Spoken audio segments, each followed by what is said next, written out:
Everyone's drinking Italian, French, and California wines, yet I think Central European wine is the best kept secret, and today I'm going to tell you why.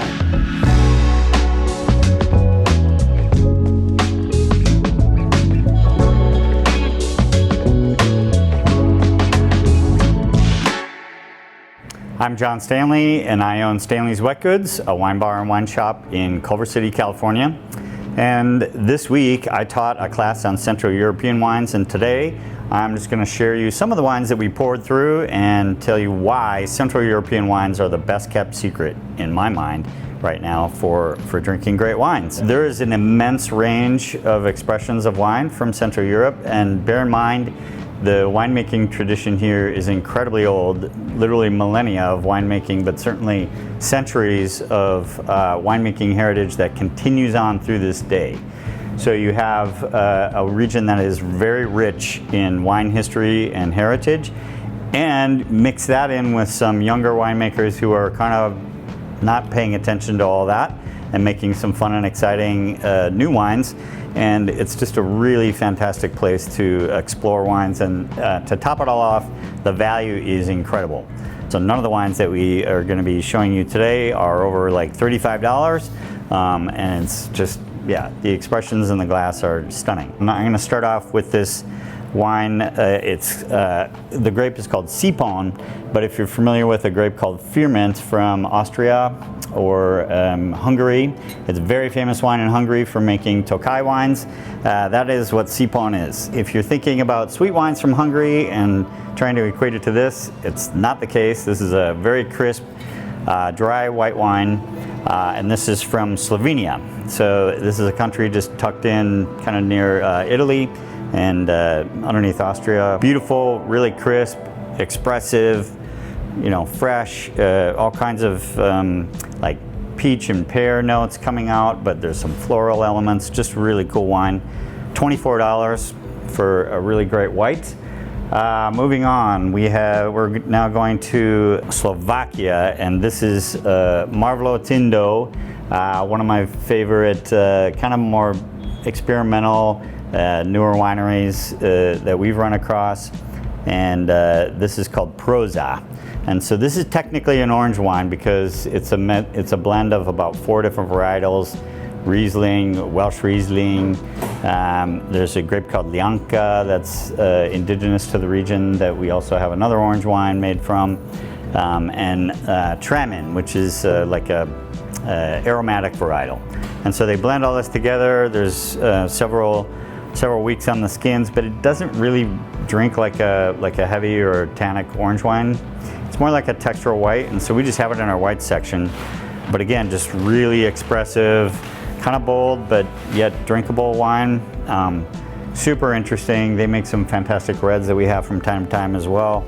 That one's just $30, and I think it's a banger of a wine. So now we're heading to the Czech Republic, and the label, the big thing that stands out on the front of the label is this Rajšák, and you would think that's, I don't know, maybe the name of the winery or the name of the wine itself, but it turns out Rajšák is just a style of wine in this part of the world. But basically the defining factor here is that it is co-ferment, or a blending of both white and red grapes, and I believe it has to all actually be co-fermented, meaning they're combining white and red grapes in a fermenter and then fermenting that all together.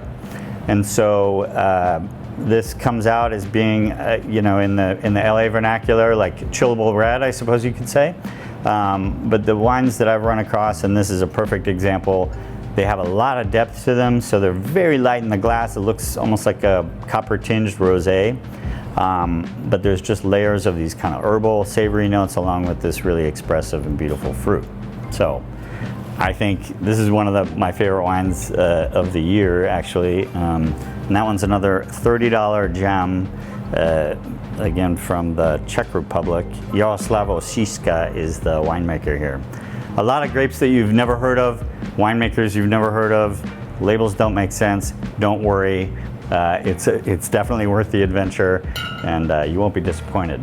I included one Austrian wine in the lineup here today, but I got to tell you, Austria is such an important country in the wine world that I could do an hour-long video just on Austria. But this is an important grape, Blaufränkisch. So this is a red wine. This is from the region of Carnuntum, and this is made by Dorli Mir. We've been carrying her wines for years.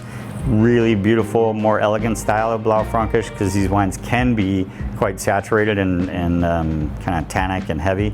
But her style is much lighter, more graceful, but just beautiful, and you still get all the expression of Blaufränkisch that I'm looking for anyway, which is a little bit darker fruit characteristic and some herbaceous notes to it. Gorgeous wine there, and that one's $33. Amazing value. She's getting some press now in the mainstream, so I would imagine the prices are gonna go north pretty soon, so buy it while you can at these great deals.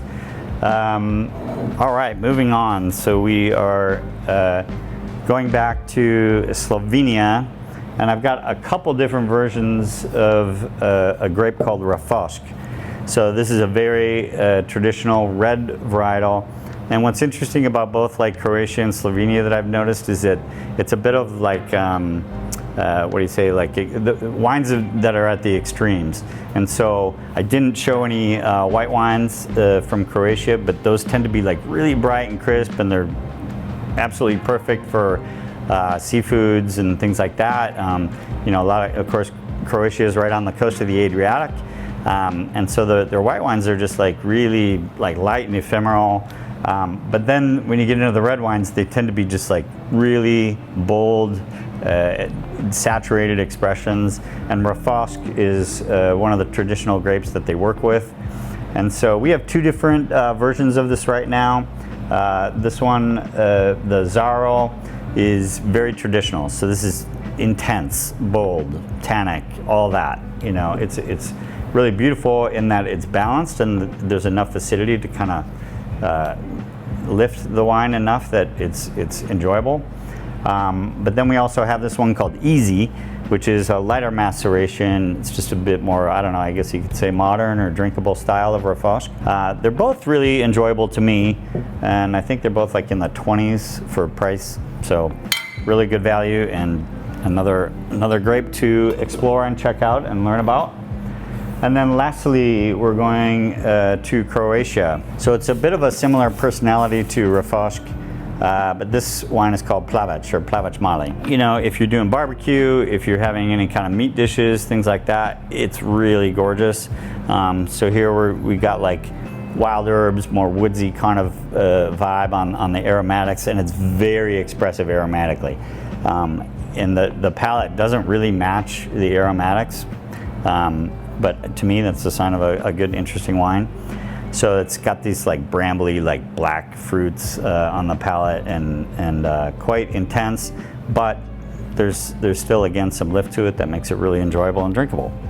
So that's just a very small sampling of wines that we currently have in the shop from Central Europe. The mix-up is changing all the time depending on availability. All the wines I showed you today, of course, are, as all our wines in the shop, come from very small producers who really care about their farming, at least organically, but in most cases beyond organics. Very simple winemaking, no additives at all to any of the wines. So these are very either traditionally made or from winemakers who really care about what they're doing and apply this really simple yet complex craft to what they're doing. Really expressive and beautiful wines, definitely worth checking out. So please join us in the adventure, and the next time you're in the shop or in your local shop, make sure you're asking for Central European wines. We have all these wines and many more available at the link below at our website, where you can also sign up for any of my future wine classes. We'll see you soon.